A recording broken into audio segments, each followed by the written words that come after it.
Welcome, deep dive listener. Today we're embarking on a journey into a deity many recognize, but maybe few truly deeply understand. Lord Ganesha.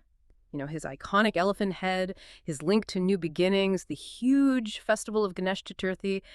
Well, that's often just the surface, isn't it? There's a profound spiritual mystery underneath. Exactly.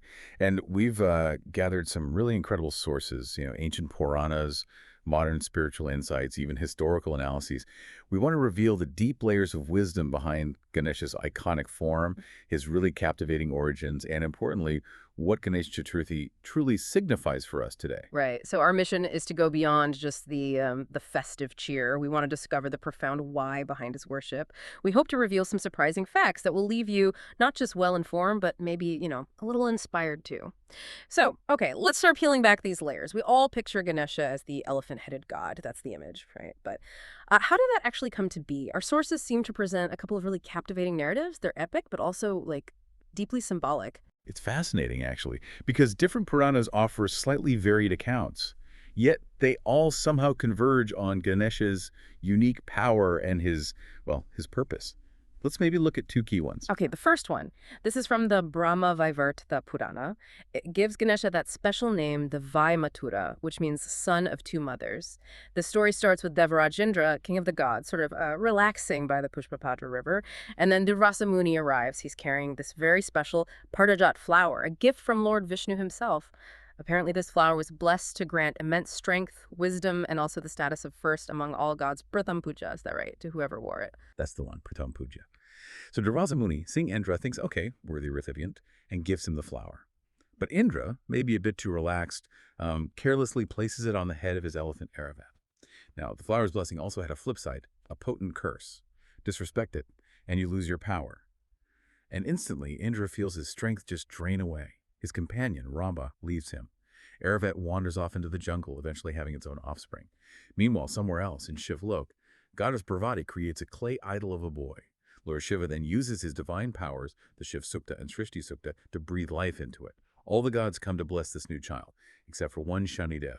He's under this curse, you see, where anyone he looks at directly loses their head.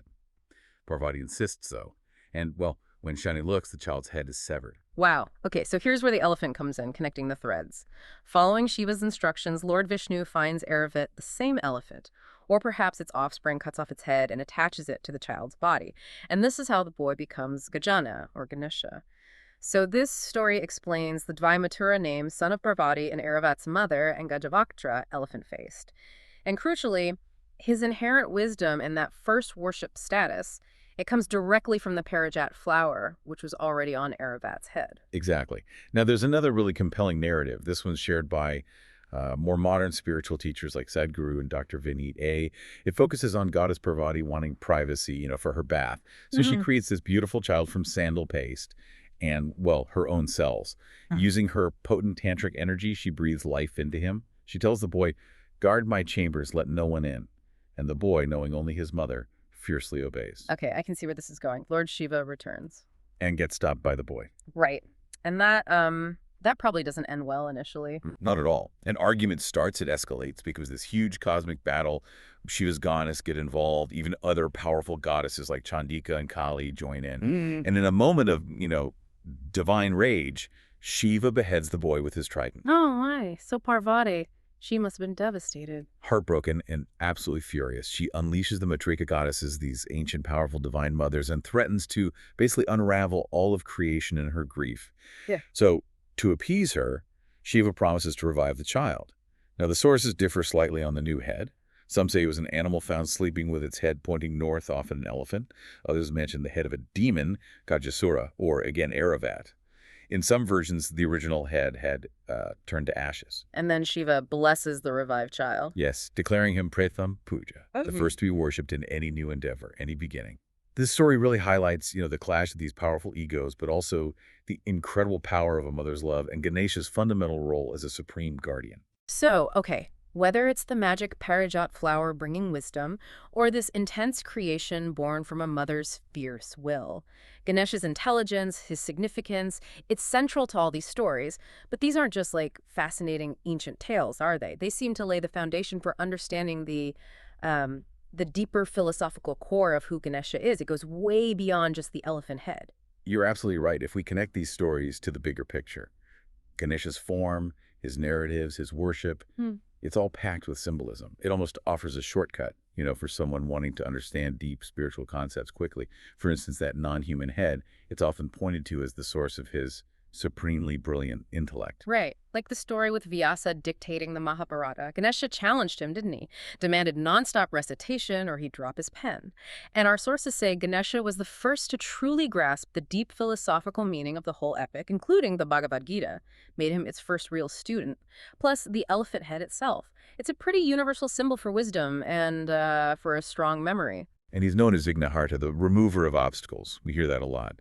But what's really, truly compelling is that he's also Vignaraja, the king or master of obstacles, which means he understands not just when to clear the path for us, But also when to place obstacles there for our own growth. Precisely. That's really interesting because he's not just solving problems. He's sometimes like a cosmic coach, giving you, say, an umbrella to face the rain rather than just stopping the rain itself. I mean, how often do we just wish the difficulty would vanish instead of realizing we might have been given the strength or tools to get through it? That's quite a shift in perspective. It is. And he's described as a surprise teacher, too, testing us when we least expect it, but always for our betterment. Okay, and this depth seems woven into everything, even numbers. You mentioned the number 4. Yes, it's everywhere with Ganesha. 4 hands, worshipped on the 4th day Chaturthi, his special mantra chanted 4,044,444 times the Chatur Laksha Japa Saprita. This number signifies Ganesha's role as the 4th principle. In yogic philosophy, it's called Turiya. Turiya. So what exactly is that? Think of it as the foundation. It exists beyond but also empowers our 3 normal states of experience. Jagrat, which is waking, Swapna, sleep with dreams, and Sushupti, deep dreamless sleep. It also underlies the 3 bodies, Stula, physical, Sukshma, subtle, and Karana, causal, and the 3 times past, present, future. Ganesha, as Turiya, is like the very soil from which the plant of these other 3 states grows. He sends his energy into them. He's seen as the primordial Ankara sound, which also has 3 parts. But Ganesha represents the underlying 4th principle. Wow, that's deep. And this idea of grounding, of foundation, it connects to the chakras too, right? Absolutely. In Tantra, Ganesha is revered as the guardian of the Muladhara Chakra. That's the base chakra, the root energy center in our body, linked to the earth element. It provides fundamental stability.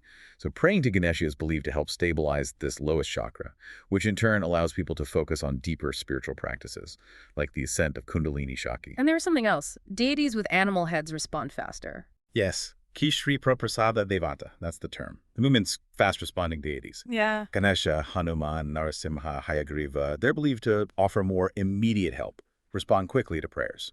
Not like some other deities where the blessings might unfold over a much longer spiritual journey. So putting it all together, Ganesha isn't just a figure for, starting things off well. He's a really profound source of intelligence, grounding stability, and almost immediate support, helping us navigate and endure life's complexities.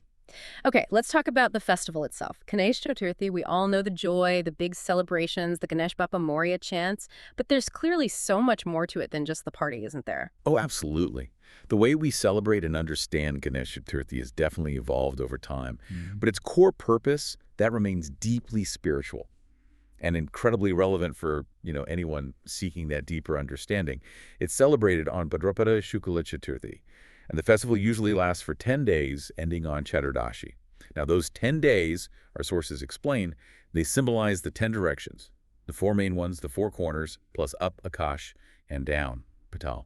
So the celebration is essentially seeking Ganesha's blessings to remove obstacles from all aspects of life, coming from every direction.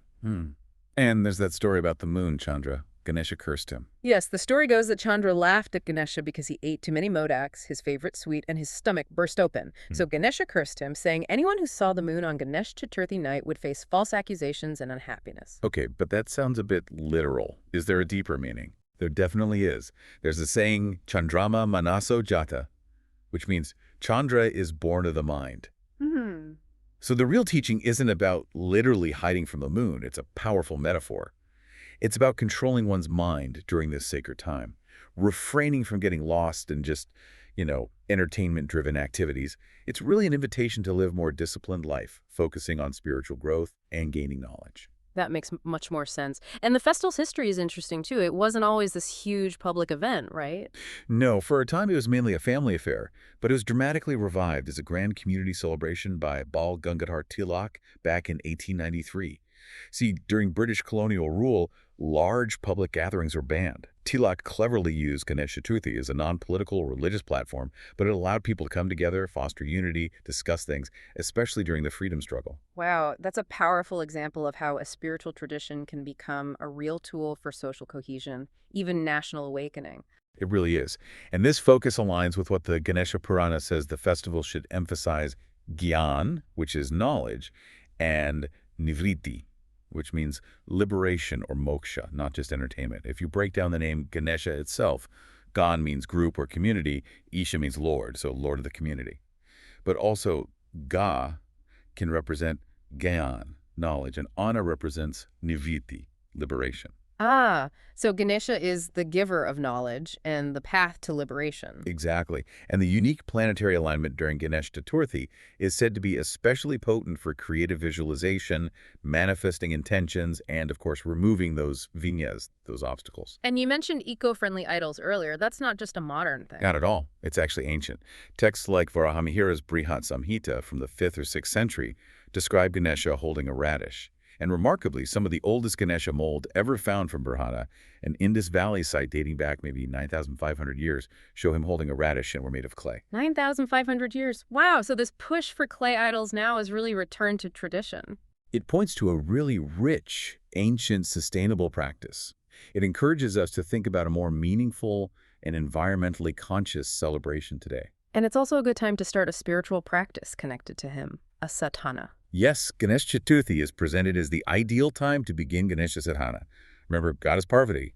She herself performed a 30-day Ankara Sahana meditation on the sound Om, which culminated in Ganesha's birth on this very day. So that makes it the most auspicious time to cultivate that inner connection. It does. And our sources even mention the rare privilege of making your own clay Ganesha idol, just like Parvati did. That act creates such a deep personal bond. It involves pran pratisthapana, infusing it with life force. And the whole process, making an idol from earth, then immersing it in water, it beautifully mirrors the cosmic cycle of the Panchabhutas. Earth, water, fire, air, space.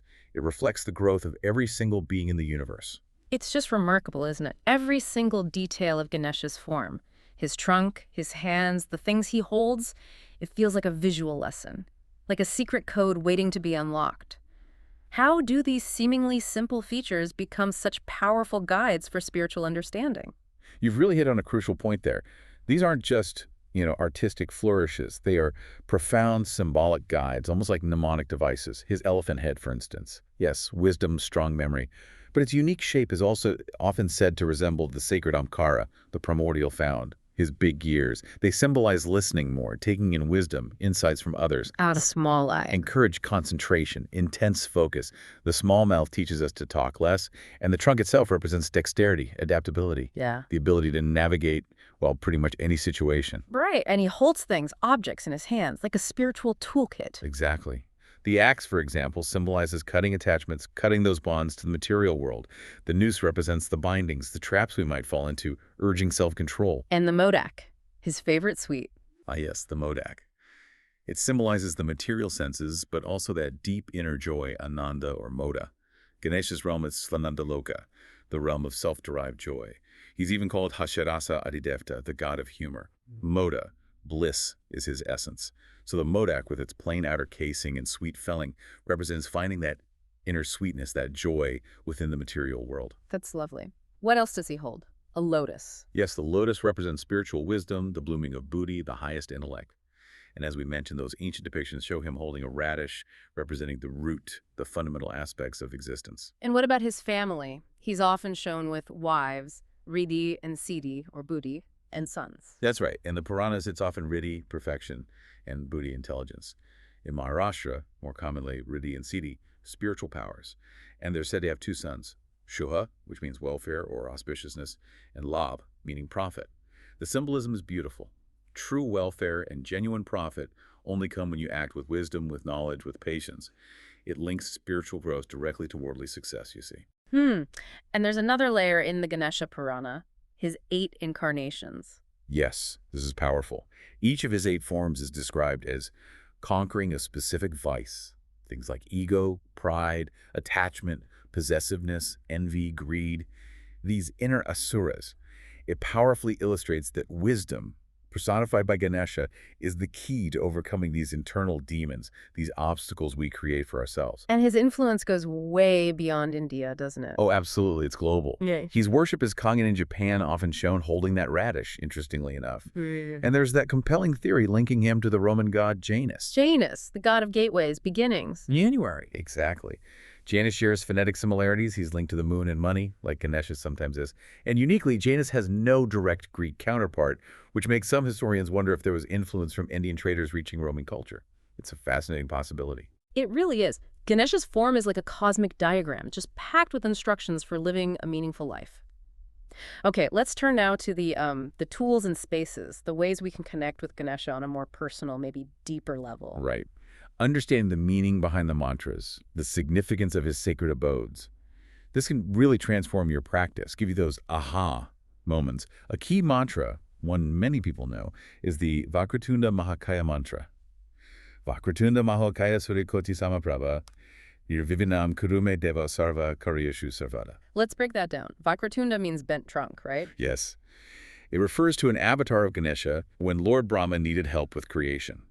Ganesha appeared as the form of Ankara. But the deeper meaning, and this is so relevant for us, this aspect helps manage our crooked thoughts. Crooked thoughts. You mean like judgmental thinking, negativity? Exactly, those twisted mental patterns we fall into. Ganesha, as the Lord of Buddhi, intellect, has the power to straighten those thoughts, to purify our judgment. Okay, then Mahakaya, gigantic body. Signifies his immense power. Obstacles are said to just vanish at the mere mention of his name. It's that potent. Surya Koti Samaprabha, radiant as a million suns. This invokes his intense, almost overwhelming radiance. It's a reminder of the infinite power of the divine, and it fosters humility in the worshipper. And the last line, Nirvanam Kurume Deva Sarva Karyashu Sarvada. Remove my obstacles, O Lord, in all my endeavors, always. Right, and our sources highlight something profound here. What's the greatest obstacle in life? It's arguably vac time itself. Our limited lifespan, the fleeting nature of moments, Ganesha being the son of Mahakal Shiva, who is time.